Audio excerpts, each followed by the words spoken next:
Grand bonjour, chers téléspectateurs, bienvenue dans votre magazine ponctuel Interface qui vous permet de vous faire une idée sur comment les choses évoluent dans le pays avec des thématiques très importantes à même de booster le développement de la République démocratique du Congo. Est-ce qu'il normal, est-ce qu'il acceptable dans un pays taxé de scandales géologiques avec 80% des sols arables que l'on compte de Kwashiorkor, que l'on compte des gens avec une malnutrition aiguë? Est-ce que c'est acceptable que la République démocratique du Congo soit comptée parmi les 6 derniers pays au monde frappés par la pauvreté, après le Sud-Soudan, après le Yémen, après le Nigeria? La République démocratique du Congo est comptée parmi ces pays. Est-ce qu'il y a moyen de pouvoir réfléchir, de changer les paradigmes et permettre à ce que, comme disait le président de la République Félix Antoine Tshisekedi Tshilombo, qu'il est grand temps que le sol ait le dessus sur le sous-sol? Comment ça doit se passer? Est-ce qu'il y a déjà des mécanismes mis en place? Est-ce qu'il y a une politique publique qui est définie en ce sens pour permettre aux Congolais d'être nourris par leur propre sol au lieu de dépendre automatiquement par des produits exotiques qui nous viennent par des expatriés qui ont pratiquement le contrôle de toute l'économie de la République démocratique du Congo? Oui, nous allons aussi revenir sur l'audit du fichier électoral parce que la centrale électorale aujourd'hui est en ébullition. L'OIF ne pourra pas auditer ces fichiers simplement parce que les délais lui impartis est pratiquement très court. 5 jours ne pourra pas être suffisant pour que ces derniers puissent auditer le fichier électoral de la centrale électorale de la République démocratique du Congo. Est-ce que ce sont les intérêts politiques? Est-ce que c'est parce que cette structure est dirigée par une Rwandaise que cela va devoir empêcher à l'OIF de pouvoir faire son travail correctement? Pourquoi cela n'avait pas posé problème alors que c'était toujours la Rwandaise qui était à la tête de cette structure durant Joseph Kabila et aux élections de 2018, bien sûr, ici je fais allusion? Nous allons devoir discuter autour de ces thématiques, autour de ces sujets, avec mon invité d'aujourd'hui. Elle s'appelle Maître Magali Dossi, présidente de la Ligue des femmes du parti DCU de Villiers et Tumanga, de l'Union Sacrée, à qui j'ai dit bonjour et bienvenue à Interface. Bonjour Monsieur Nono, merci pour l'invitation de ce jour. C'est ma première fois sur Interface. Je salue les téléspectateurs qui nous suivent et j'espère que nos contributions vont aider la population qui nous suit d'une manière ou d'une autre. Exactement, ces contributions qui sont très importantes pour nos très chers téléspectateurs qui nous renouvellent leur confiance. Alors d'entre deux jeux, je vais devoir vous mettre de l'eau dans la bouche pour dire que est-ce que de vous-même, dès que vous quittez chez vous, vous regardez ce que la République démocratique du Congo, aujourd'hui avec 80% des sols arables, nous pouvons compter des Kwashiorkor, des malnutris dans un pays pareil? C'est vrai que présenté de cette manière, on se dit mais qu'est-ce qui se passe dans ce pays? Alors que, comme vous venez de dire, nous avons un grand potentiel, mais malheureusement ce potentiel n'est pas exploité. Il n'est pas suffisamment exploité d'abord avant tout par nous-mêmes les Congolais. C'est vrai que les gouvernements doivent mettre des politiques, doivent créer des conditions pour permettre aux secteur privé de pouvoir investir dans le domaine de l'agriculture. Parce qu'aujourd'hui, malheureusement, ceux qui essayent d'investir dans le domaine agricole le font de manière, je peux dire, artisanale. Je ne sais pas si ici au Congo, en tout cas, si il y a certaines personnes, certains privés qui font de l'agriculture industrielle, ils sont à compter vraiment du bout de doigt. Et quand nous regardons à travers le monde, nous voyons que l'agriculture est détenue par les privés. Ce n'est pas à l'État de commencer à investir dans le domaine agricole. Aujourd'hui, nous avons certaines facilités que l'État a mises en place. Par exemple, nous savons que tout ce qui a trait à l'agriculture est exonéré à l'importation. Ce sont ces facilités qui doivent pousser les investisseurs à investir dans le domaine agricole et surtout à privilégier l'agriculture industrielle qui produit de grandes quantités et qui peut desservir une grande partie de la population, sinon du pays. Ça c'est très bien implanté comme décor, mais personnellement je me dirais qu'ici nous avons vu de par le passé l'État acheter des tracteurs, demander au privé de venir prendre gratuitement, juste mettre du carburant pour aller faire l'agriculture, une politique qui a pratiquement échoué. Est-ce qu'aujourd'hui il y a une nouvelle manière de faire les choses qui a été mise en place en ce sens pour booster davantage ces agriculteurs artisanaux de pouvoir aller vers l'industrialisation? Mais je pense que, pour ne pas avoir, c'est comme si je me répétais, l'État crée des conditions. Quand je parle de l'exonération, je peux rajouter un autre exemple. Aujourd'hui, le FPI est parmi les institutions financières qui financent les industries, qui financent à un taux préférentiel. C'est aussi pour encourager ceux qui veulent investir dans le domaine agricole. Vous avez donné l'exemple pour dire que l'État avait mis des tracteurs, mais c'était pour quelle finalité? Parce que souvent, les gens qui viennent, ce sont des gens... Il faut une formation aussi. Une personne ne peut pas venir se réveiller du jour au lendemain, se dire, OK, je vais investir dans l'agriculture, sans s'entourer des gens qui ont de l'expérience. Parce qu'on ne peut pas du jour au lendemain, moi, je ne peux pas me réveiller et aller vouloir investir dans l'agriculture. Je ne m'y connais pas, ne pas travailler avec des personnes qualifiées. Et donc, ces gens qui sont allés prendre des tracteurs, est-ce qu'ils les ont vendus? Est-ce qu'ils les ont vraiment utilisés? Question mark, c'est des questions que nous devons nous poser pour dire que l'État peut accompagner les personnes ou les entreprises privées, mais il faudra que ce soit des entreprises qualifiées, des personnes qui ont de l'expérience ou sinon des gens qui se font encadrer à travers des formations. Je pense que le ministère de l'Agriculture est là, le ministère du Pêche et l'Élevage est là pour essayer aussi d'accompagner ces personnes qui ont ce souci-là de pouvoir investir dans ce domaine. Par exemple, quand je parle du FPI, qui joue aussi le rôle de financer toute personne qui veut investir dans le domaine industriel. Ici, nous parlons de l'agriculture.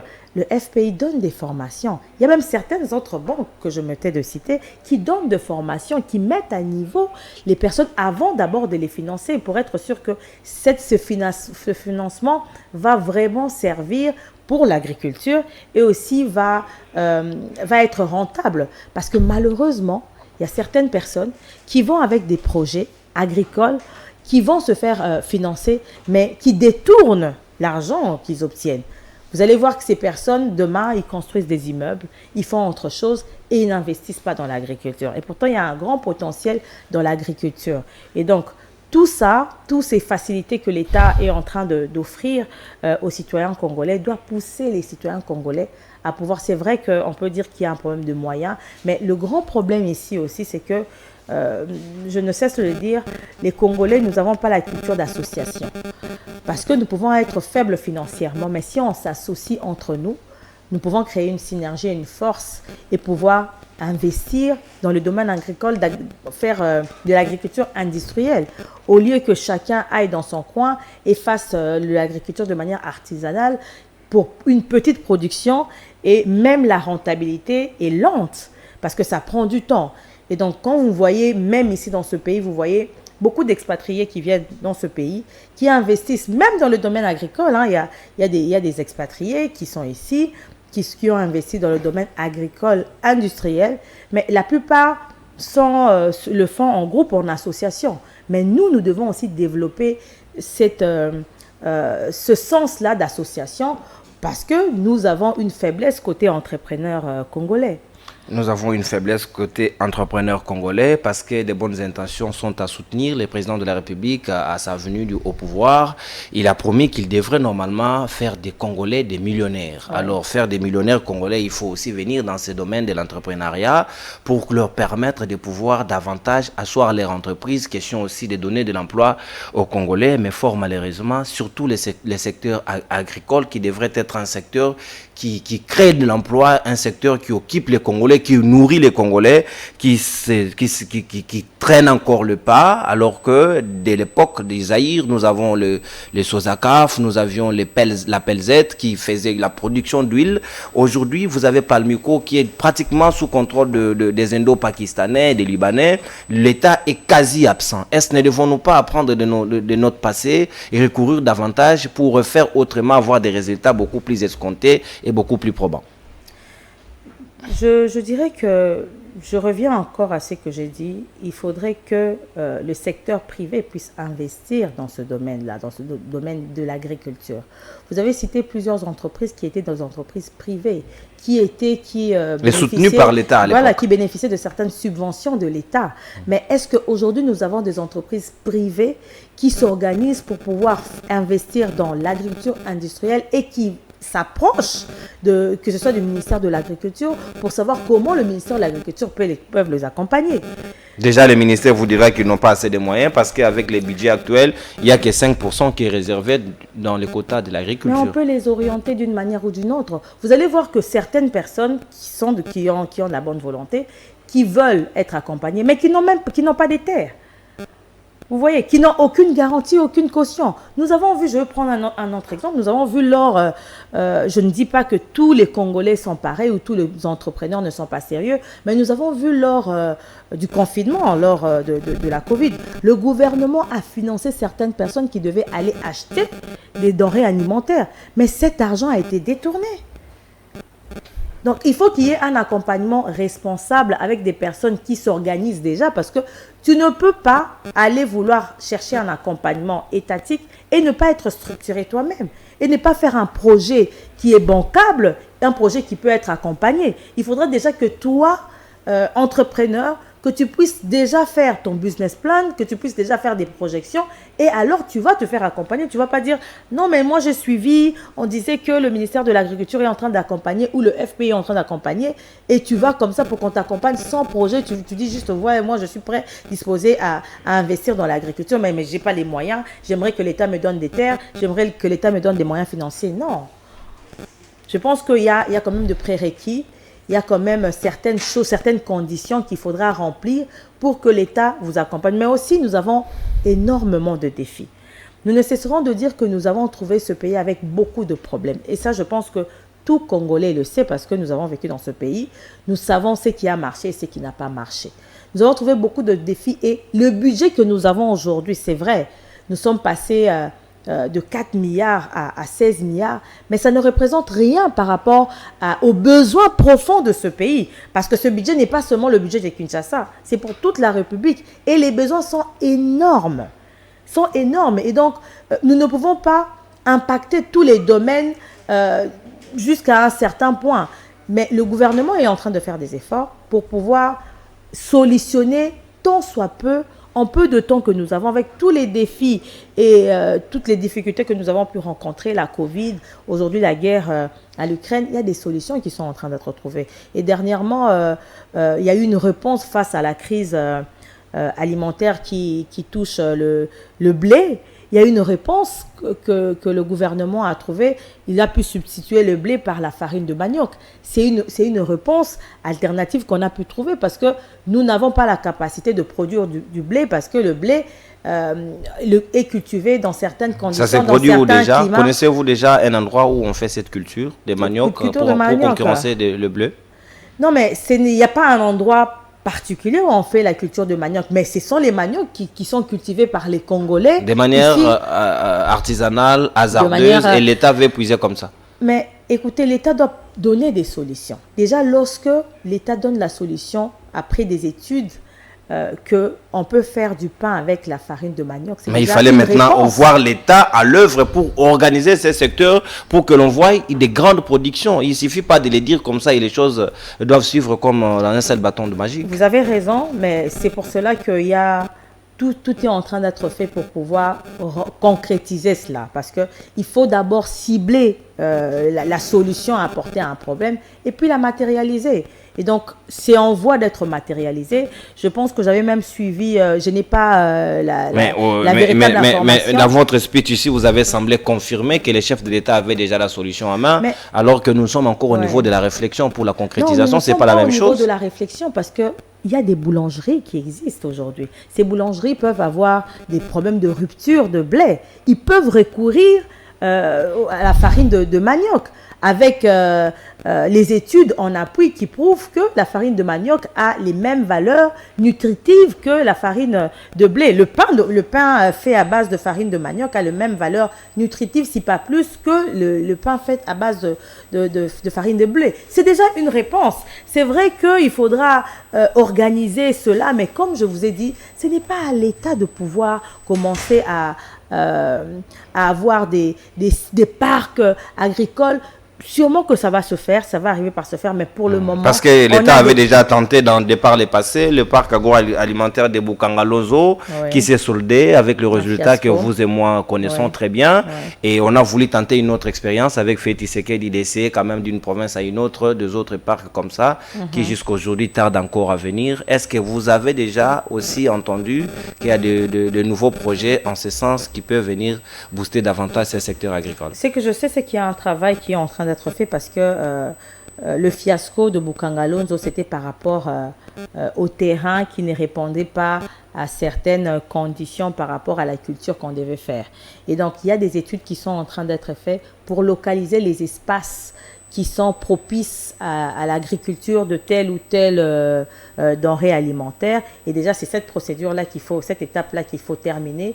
Et ensuite, l'État va probablement recourir à des appels d'offres pour pouvoir faire, parce que comme cette mésaventure a coûté des milliers, si pas de milliards de dollars à la République démocratique du Congo, je pense, ça c'est mon humble avis, que l'État ne va pas encore se lancer dans la même expérience. Elle va préférer confier ces secteurs-là au privé par des partenariats gagnant-gagnant, secteur privé et l'État congolais.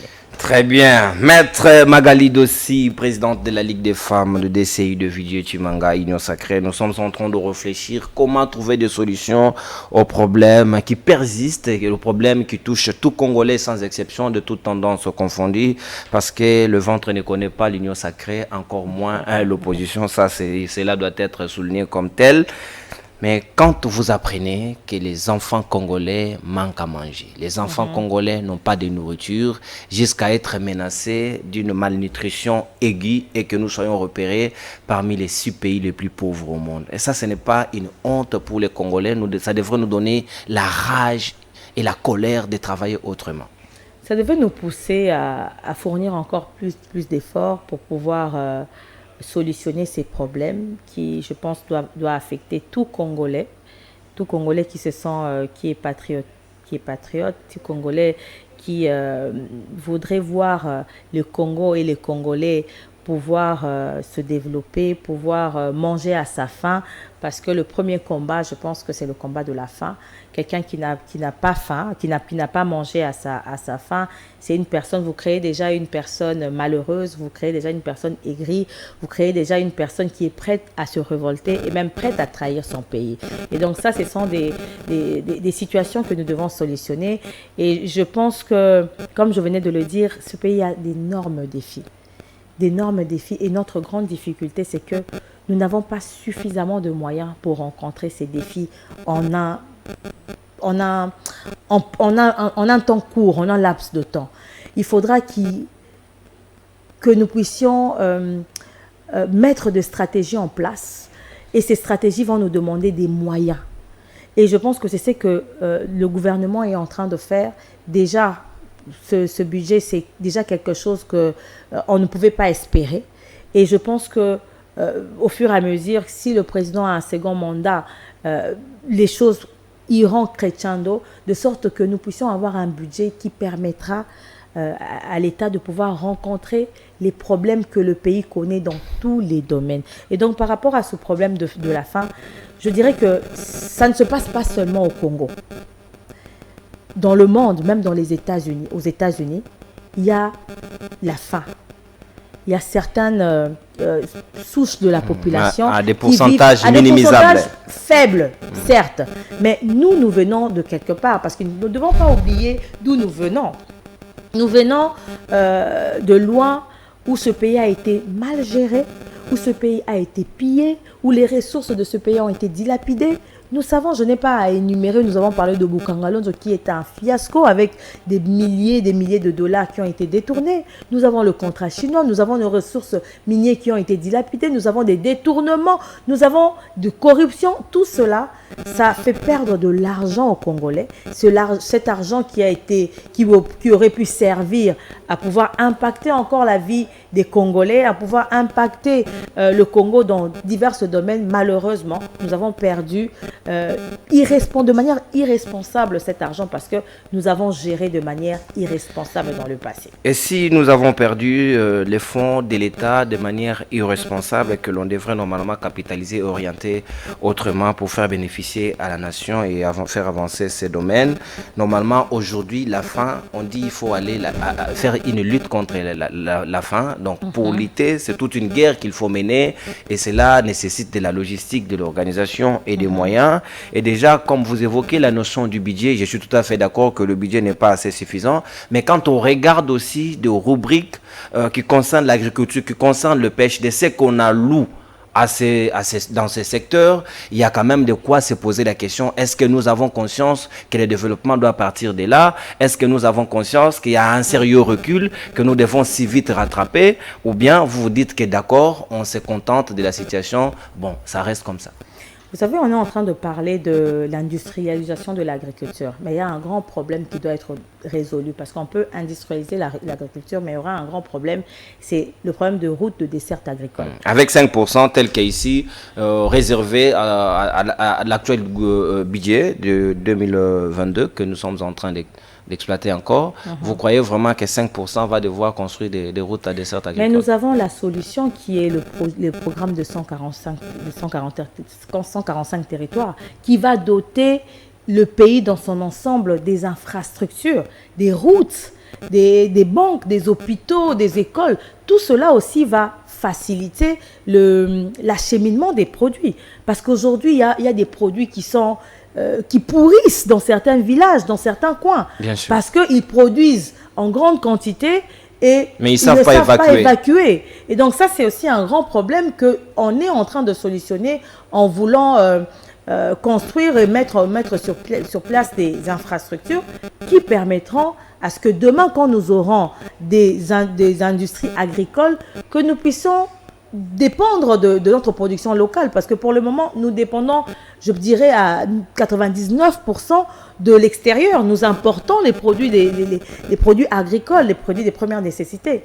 Nous les importons. La production locale est tellement minime et faible. C'est comme ça qu'aujourd'hui, nous avons même cette difficulté que nous connaissons dans la partie au Kasaï et au Grand Katanga, où les prix du maïs ont explosé. Parce que la production est surtout faible. Avec la rareté de farine où le ministre de l'économie a été obligé d'aller rencontrer ces problèmes. Voilà. Parce que la production locale est faible, l'offre ne répond pas à la demande. La demande est trop forte et la conséquence, c'est que les prix de denrées alimentaires augmentent. Mais pour montrer que le gouvernement a le souci de voir cette population vivre dans des bonnes conditions.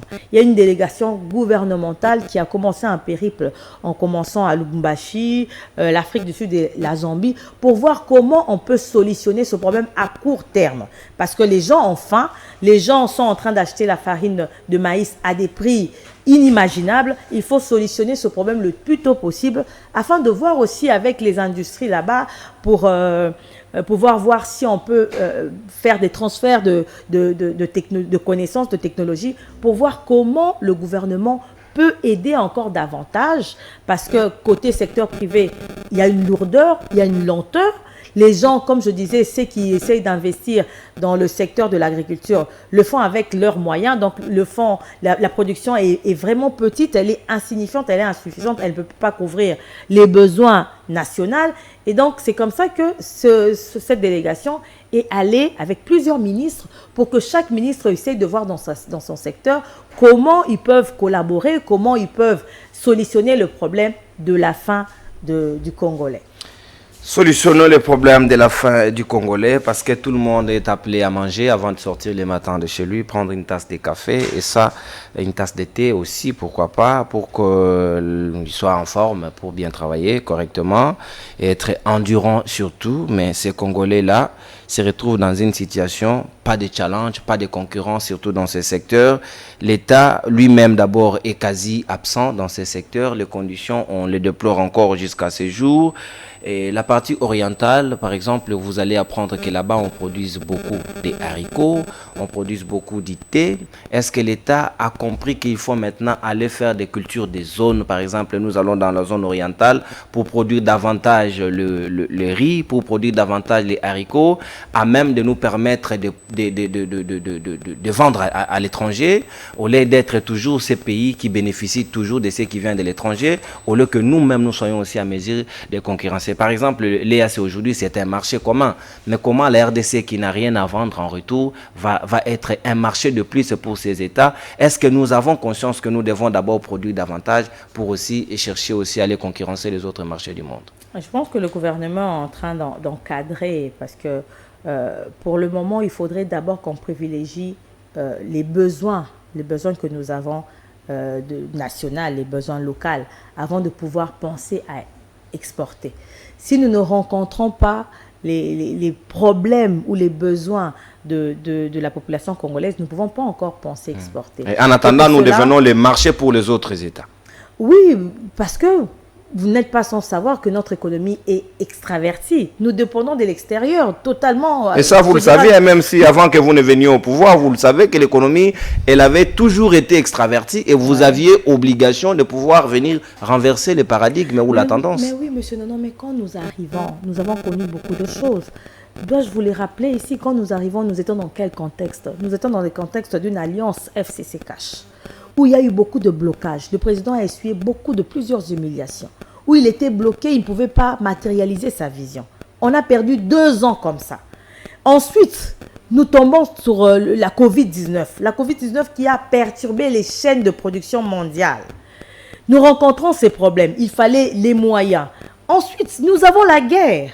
La guerre qui sévit à l'Est, qui demande les moyens également. Nous avons encore la guerre de Ukraine-Russie, qui fait en sorte qu'il y ait flambé de prix. Mais malgré cela, le gouvernement ne s'avoue pas vaincu. Le gouvernement a mis en place, comme je viens de dire, nous avons l'exonération, qui devrait normalement pousser les gens à investir dans le domaine de l'agriculture. L'État aussi ne communique pas assez. Hein. L'exonération, oui, vous le dites à la télé. Est-ce que le gouvernement, qui a aussi mission de sensibiliser davantage, d'apprendre aux Congolais qu'il y a l'exonération, vous devez au plus investir dans ces secteurs pour que les choses aillent beaucoup plus de l'avant. Mais quand on ne communique pas, ne soyez pas surpris que les gens ne s'y intéressent de moins en moins. Mais monsieur, non, le problème aussi de notre population, c'est que notre population attend toujours que l'information vienne à elle. Pourquoi ne pas aller à la recherche de l'information? Si vous voulez investir aujourd'hui, vous n'allez pas attendre que la banque vienne avec vers un niveau vous. d'instruction aussi, ça vous devez aussi tenir compte. Même si le niveau d'instruction est bas, je pense qu'il y a des informations, des campagnes qui passent à la télé, dans les médias. Et donc moi je pense que c'est aussi un moyen, une occasion de dire à la population, cette population moi je vais donner l'exemple du FPI, je vois souvent des personnes qui ont peut-être un niveau d'instruction bas, mais qui essayent de s'entourer des personnes qui peuvent les aider et qui peuvent les orienter. Il y a des gens qui vont au FPI aller d'abord se renseigner. Moi, je voudrais investir dans l'agriculture. J'ai des terres. Je voudrais investir dans la pisciculture. Ils approchent le FPI, ils ont les conditions et on essaye de les aider. D'autres même vont dans des banques. Ils se disent, ok, j'ai peut-être des terres, mais je n'ai pas des moyens. Qu'est-ce que je dois faire? Je m'approche d'une banque où je cherche des personnes avec qui je veux m'associer. Mais cette culture-là, nous ne l'avons pas malheureusement, la culture d'association. Nous préférons gérer nous-mêmes, nous préférons être maîtres de notre propre affaire. Et donc, ça aussi, il faudrait que quand on veut faire quelque chose, qu'on essaie de faire un effort pour se renseigner. Si la sensibilisation est faible, je reconnais que la sensibilisation n'arrive pas à atteindre peut-être toutes les couches, n'arrive pas à atteindre l'étendue du territoire, mais je pense qu'il faudra aussi que nous puissions faire des efforts pour aller rechercher l'information. Je pense que tout Congolais sait qu'il y a des ministères et que des ministères, c'est des ministères sectoriels. Pour tel secteur, je dois approcher tel ministère. pour ne serait-ce qu'avoir des informations, parce que là-bas, on peut nous conduire, on peut nous guider, on peut nous aider aussi à pouvoir trouver une solution. Mais lorsque on préfère rester de loin et juger, parce que c'est ça aussi le problème du Congo, du Congolais, on préfère rester, regarder de loin et juger. Au lieu d'aller de se rapprocher de la source pour avoir les informations, pour avoir les moyens pour pouvoir se dire, OK, à la fin, non, mais ce ministère ne pourra pas m'aider, ou ce ministère a pu m'aider jusqu'à un certain niveau, mais il faut faire le pas et aller vers le ministère sectoriel. Merci, Maître Magali Dossi, parce que nous évoluons plutôt pertinemment bien avec ces sujets. On ne peut pas aborder l'agriculture sans pour autant penser à l'élevage, sinon on aura une seule paire de la manche. Il faut ici associer les deux pour faire complet. Et pour ce qui concerne la pêche artisanale déjà ne saura pas nous nourrir tous, ça vous le savez très bien, surtout dans la zone côtière de Mwanda. Pour aller pêcher là-bas, ça nécessite quand même de matériel de pêche qui vous permet d'avoir une quantité importante. Aujourd'hui, les Congolais ne savent pas manger le poisson que Dieu a doté à nos eaux. Est-ce que vous croyez que l'État congolais a déjà fait assez? Parce qu'aujourd'hui, les quelques poissons qui nous sont vendus même à Kinshasa ici, c'est l'œuvre des Chinois, c'est l'œuvre des expatriés. Pourquoi nous sommes plus observateurs chez nous au lieu d'être en action, poser les actes? Je vous répondrai de la même manière. Nous attendons que l'État puisse investir dans le secteur de l'élevage, tout comme nous attendons que l'État puisse investir dans le secteur de l'agriculture. Ce n'est pas à l'État de le faire. C'est au privé de pouvoir investir dans ces secteurs-là. Ce n'est pas à l'État de acheter des bateaux de pêche, déjà, c'est pas facile pour un privé. L'État pouvait acheter, disposer, mettre à la disposition de privés pour qu'ils en exploitent. Des privés, faire louer ou donner aux privés pour qu'ils les exploitent. Qu'est-ce que vous entendez par là? Que l'État achète les bateaux et mette à la disposition des privés. Que l'État crée une donner par exemple des crédits jusqu'à hauteur à leur permettre d'acheter des bateaux de pêche, par exemple. Mais vous revenez à la même chose. Vous croyez vraiment que le FPI arrive jusqu'à donner aux Congolais 5 millions, 3 millions? Bien sûr. Vous êtes sûr? Je vous parle de quelque chose que je maîtrise. Le FPI, aujourd'hui, il y a des gens qui doivent au FPI 5 millions, si pas plus. Tout dépend du projet que tu présentes au FPI. Le FPI, je pense que... Il n'y a pas de parapluie là-bas. Quand vous devriez avoir une couverture avant d'avoir accès à une certaine fourchette de moyens. Je ne le pense pas. Je pense que si un projet, parce que le FPI, deux fois, ils peuvent voir un projet. Souvent, ce sont des jeunes qui font des inventions. Le FPI approche ce genre de personnes pour les financer. Des fois, pour leur donner des subventions. Vous le savez? C'est parce que le FPI ne va pas passer à la télé pour commencer à faire la publicité. Parce que sinon, il va se retrouver aussi envahi par toute la jeunesse. Tout charlatan aussi, voilà, qui voudra chercher de l'argent. Voudra avoir de l'argent. Vous voyez, donc il faudrait d'abord se rapprocher du FPI pour essayer de voir, présenter un projet, comme je dis, le projet doit être bancable. Le projet doit être bien structuré. Il ne faut pas aller dans une banque, aller rechercher un financement juste avec vos paroles. Non. Vous vous approchez et ils peuvent vous orienter par rapport à votre besoin, par rapport à ce que vous recherchez de faire, par rapport à votre capacité, ils peuvent vous orienter et vous financer. Et donc, je peux dire que le FPI est en mesure de financer des entreprises qui peuvent acheter des bateaux. Et que retiennent alors ces 27 millions d'enfants qui ne sont pas à mesure de pouvoir manger à leur faim, menacés avec une famine aiguë? Ces enfants-là attendent vraiment de l'État congolais quelque chose de plus. Réal, s'il vous plaît, attendent quelque chose de plus à ces enfants congolais plutôt, allais-je dire, attendent suffisamment quelque chose de plus de l'État congolais au lieu d'attendre toujours que les PAM, que le fonds pour la promotion de l'industrie fasse quelque chose. Surtout si c'est en international que les fonds viennent. Est-ce que vous croyez vraiment que ces enfants-là doivent rester tellement comme ça, en train d'attendre l'aide venir de l'étranger, sans que l'État congolais puisse mettre la main à la pâte pour leur venir en aide? Non, je pense que c'est d'abord le devoir de l'État congolais, d'un État responsable de venir en aide à ces citoyens qui traversent des moments difficiles avant de regarder à l'extérieur, avant de tendre la main pour solliciter de l'aide à l'extérieur. Mais comme je venais de le dire, M. Nono, il faut qu'on se dise la vérité. C'est que nous avons d'énormes problèmes et nous n'avons pas suffisamment d'argent pour solutionner tous ces problèmes. Et donc, nous solutionnons le problème par rapport à notre capacité financière. Et parfois, nous organisons mal nos priorités. On a beaucoup d'argent pour le fonctionnement des institutions, oubliant même que ces enfants devraient être une priorité, par exemple, pour le gouvernement. Mais quand vous parlez des fonctionnements des institutions, c'est vrai, c'est un débat qui a fait couler beaucoup d'encre, parce que certains se disent que cet argent pouvait être canalisé ailleurs, mais ces institutions aussi, n'oublions pas qu'au sein de ces institutions, il y a plusieurs Congolais qui travaillent. Et ce n'est pas des institutions où on trouve peut-être un petit nombre de Congolais qui sont payés de manière... je sais que souvent, quand on parle une question me vient à l'esprit. Souvent le Parlement... Pourquoi cette question me vient à l'esprit, Madame Magali? Permettez vraiment que je vous la pose parce que sinon je m'en voudrais, ou encore les téléspectateurs ne vont pas me pardonner. Un pays pauvre.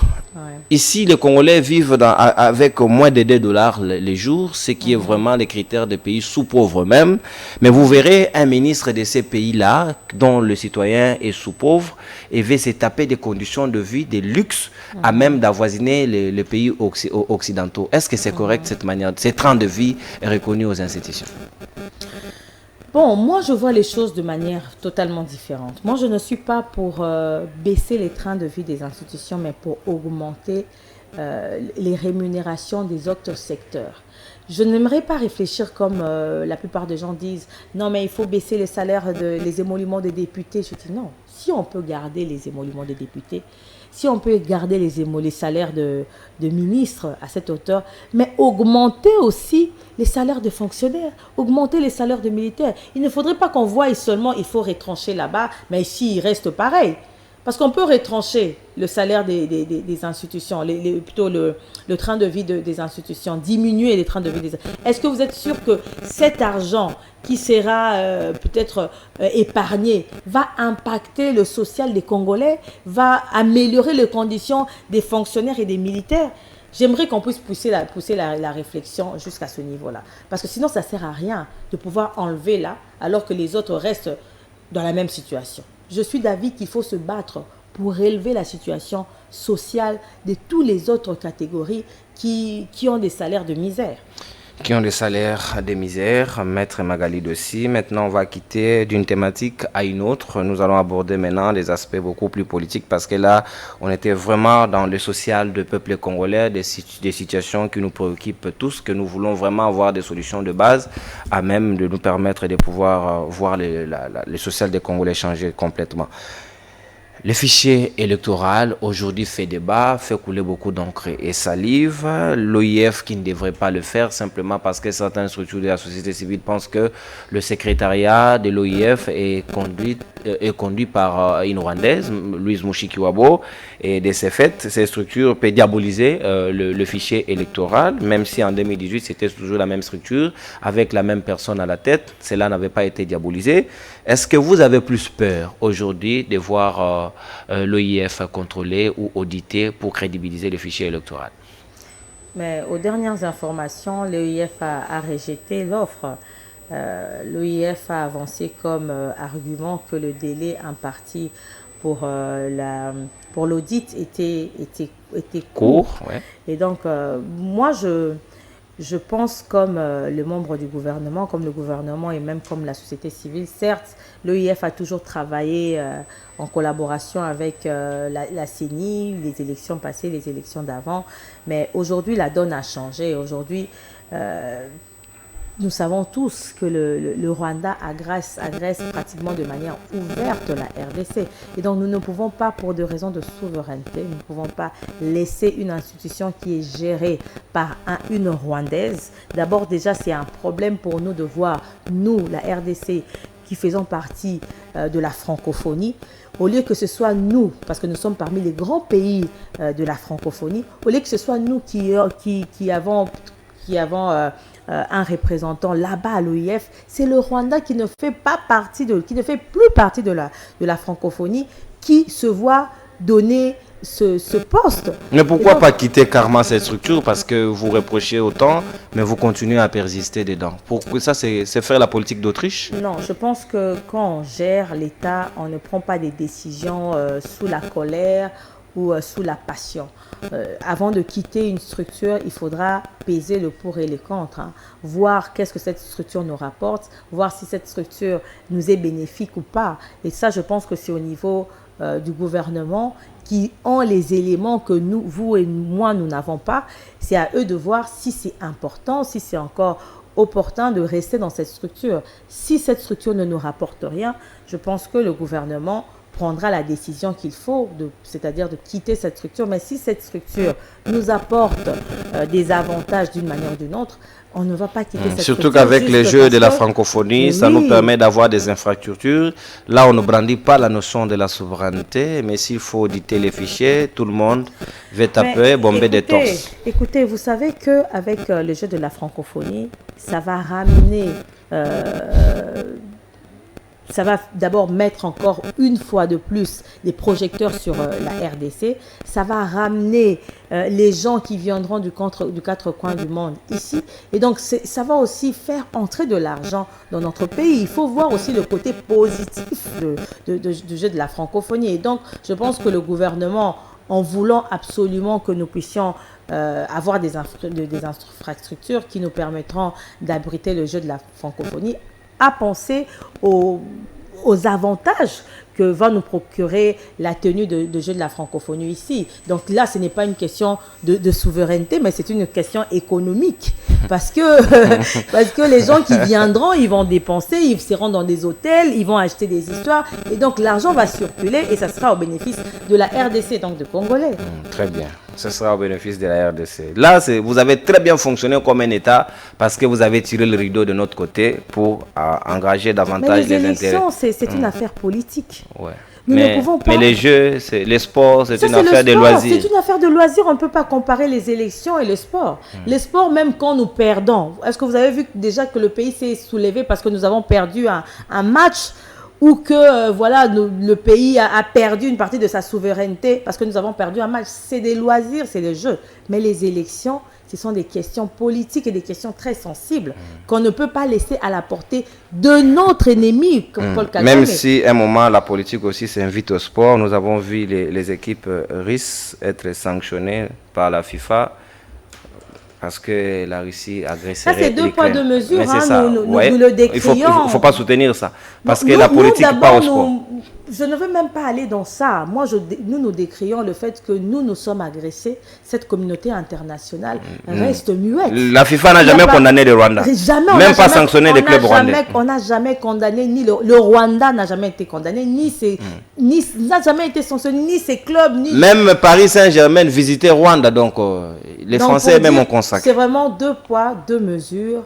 Nous, la situation de la RDC, la communauté internationale fait semblant de s'en soucier, mais elle ne montre pas sa solidarité envers la RDC à travers des sanctions ou à travers des enquêtes. Si cette communauté internationale met en doute les rapports qui ont été donnés, elle aurait dû organiser d'autres enquêtes pour être sûr que, voilà, cette fois-ci, nous avons des rapports qui sont impartiaux et qui peuvent nous démontrer clairement que c'est le Rwanda qui agresse la RDC. Oui, ça déjà, même l'Union européenne en a reconnu, mais l'hypocrisie continue toujours à l'être. C'est déjà noir sur blanc, personne ne peut le nier parce que ce sont les faits sont des natures sacrées et tout le monde est appelé à s'incliner là-dessus, c'est normal. Et puisqu'on évoque la notion du délai au sujet de l'audit de ces fichiers électoraux, 5 jours, même vous, si on vous demandait d'auditer les fichiers à 5 jours, vous le ferez? D'abord, je ne suis pas experte en la matière. Je ne peux pas répondre alors que ce domaine, je ne le maîtrise pas. Mais je pense que le calendrier électoral a été conçu par des techniciens qui ont l'expertise et l'expérience qu'il faut. Et donc, s'ils pensent que l'audit du fichier électoral peut prendre 5 jours, je pense que c'est faisable. Il suffit juste de trouver une autre organisation capable, qui a de l'expérience, qui a les compétences. À même aussi de mettre tout le monde d'accord, parce qu'il est question ici de confiance, parce qu'il s'agit des élections et de la transparence. Si les autres les acteurs qui concourent à cet enjeu et qu'on trouve qu'elles ne peuvent pas faire confiance à la structure que la CENI fait appel autre que l'OIF, nous ne serons pas devant un blocage cette fois-là. La CENI ne mettra jamais tout le monde d'accord. Alors dans ces cas-là, acceptez aussi l'IF parce qu'il faut pas mettre tout le monde d'accord. Mais aujourd'hui, je viens de vous donner une information, c'est l'OIF qui a décliné l'offre par rapport à la durée impartie à l'audit. Mais moi, je pense plutôt que l'OIF a décliné à cause de la pression que l'État congolais a mise. Parce que personne n'a caché son mécontentement. Il y a des voix qui se sont levées partout, que ce soit du gouvernement, que ce soit de la société civile. Je n'ai pas entendu les amis de l'opposition. Mais déjà, l'OIF a compris que dans ce genre de conditions, nous ne pouvons pas travailler parce que les résultats qui allaient découler de leur travail auraient été mis en question. Et je pense que l'idéal, c'est de chercher une autre structure qui a les compétences, qui est capable de pouvoir faire cet audit. L'idéal aurait été qu'on puisse prendre une organisation nationale, mais le problème d'impartialité va encore se poser. Voilà pourquoi il faut privilégier une organisation internationale pour faire cet audit. Privilégier une organisation internationale pour faire cet audit, être un peu beaucoup plus distancé des tendances ici sur le plan national, ce serait une bonne chose. Mais que diriez-vous alors des autres forces comme l'opposition qui a refusé carrément d'aller aux journées portes vertes que la CENI a convoquées, simplement pour aller voir aussi ces fichiers s'ils ont des amendements et des reproches à faire pour que la CENI reçoive cela. Et ils ont refusé, refusé plutôt d'aller, et la CENI se retrouve devant cette difficulté. Qu'est-ce que nous devons faire cette fois-là? Ils ont une logique et c'est leur choix. La CENI n'avait... on n'aura pas des élections à sens unique quand même. Non, mais écoutez, nous ne pouvons pas forcer l'opposition. L'opposition, je pense que c'était les élections de 2006. L'UDPS n'était pas partie prenante à ces élections. Mais les élections ont eu lieu, il y avait des institutions qui ont travaillé. Et donc aujourd'hui, si ce schéma doit se reproduire, ça serait malheureux. Mais elle se reproduira et la vie ne va pas s'arrêter. La vie va continuer, les institutions vont fonctionner. Au fait, l'opposition doit savoir ce qu'elle veut, parce que je trouve beaucoup d'incohérences, beaucoup de contradictions au sein de l'opposition. Ils veulent les élections dans les délais impartis. Mais ils veulent aussi, ils ont plusieurs demandes qu'ils ont faites, et c'est même le but de la réunion, de la marche qui aura lieu le 13, où ils sont en train de demander la récomposition de la CENI, ils sont en train de demander la révision de la loi électorale. Mais pour quel délai? Ces opérations prennent du temps. Pour quel délai? Mais ils veulent aussi que les élections puissent se tenir selon le délai constitutionnel. Ils veulent une chose et son contraire. Et donc, ils sont fidèles à leur logique. Et donc, je pense qu'il faudra les laisser faire ce qu'ils veulent. Et la machine sera en train d'avancer. Et déjà, le fait que une grande partie de l'opposition, excepté le PPRD, se sont enrôlés. Et ils veulent les élections à temps. Et donc, ils savent ce qu'ils sont en train de faire. Nous les observons. Ils savent ce qu'ils sont en train de faire, nous les observons. C'est les propos de Maître Magali Dossi à travers cette interface qui est votre magazine de réflexion et d'ouverture où nous laissons suffisamment l'invité à pouvoir s'ouvrir davantage et de mettre son point de vue sans contradiction bien sûr pour que les idées l'emportent sur les autres tendances. Et puis nous arrivons pratiquement à la fin de notre interface de ce jour. Une conclusion à 2 minutes. Est-ce que vous avez un message à adresser aux Congolais? J'ai un message à adresser aux Congolais, mais j'ai également un plaidoyer à faire. Allez-y. Ces plaidoyers, je le fais auprès du président de la République, qui est la haute autorité politique de l'Union sacrée, ainsi qu'auprès du présidium. Parce que lorsque nous regardons la composition du présidium, nous ne voyons aucune femme. Alors que nous savons que le président... L'Union sacrée n'est pas genrée. N'est pas genrée. Six présidents qui constituent le présidium, aucune femme. À ça, ils n'ont pas pensé. Aucune femme. Et pour moi, c'est vraiment choquant. Parce que, ayant vu la volonté du chef de l'État de promouvoir la femme, je me dis, est-ce qu'ils ont oublié? Et je pense qu'il faudra rectifier le tir. Il y a d'autres organes qui doivent être mis en place. Il y a le secrétariat permanent qui doit être mis en place. J'aimerais ici lancer un message au président de la République et au présidium, cette fois-ci de ne pas oublier la femme parce que la femme est compétente et elle mérite aussi de pouvoir occuper de postes décisionnels au sein de l'Union sacrée de la nation. Waouh! Et, Nous aimerions bien vous voir, vous compter parmi ces femmes parce que vous tenez tête de l'Union sacrée. Il faut également reconnaître chacun à sa juste titre, à son juste titre, j'allais dire. Donc c'est très important que les qualités, celles soient des choses qui vous permettent de propulser davantage et de faire valoir la matière grise. Merci très chers Congolais pour votre confiance renouvelée à travers votre magazine Interface. Nous allons sans nul doute nous retrouver encore demain samedi à 13 h pour un tout nouveau numéro avec un nouvel invité. Cette fois-là, tenez-vous prêts. C'est le Congo qui gagne quand j'ai l'habitude de le dire. Maître Magali Dossi, merci d'avoir été le nôtre. C'est moi qui vous remercie. Interface d'aujourd'hui prend fin. Au revoir et à la prochaine.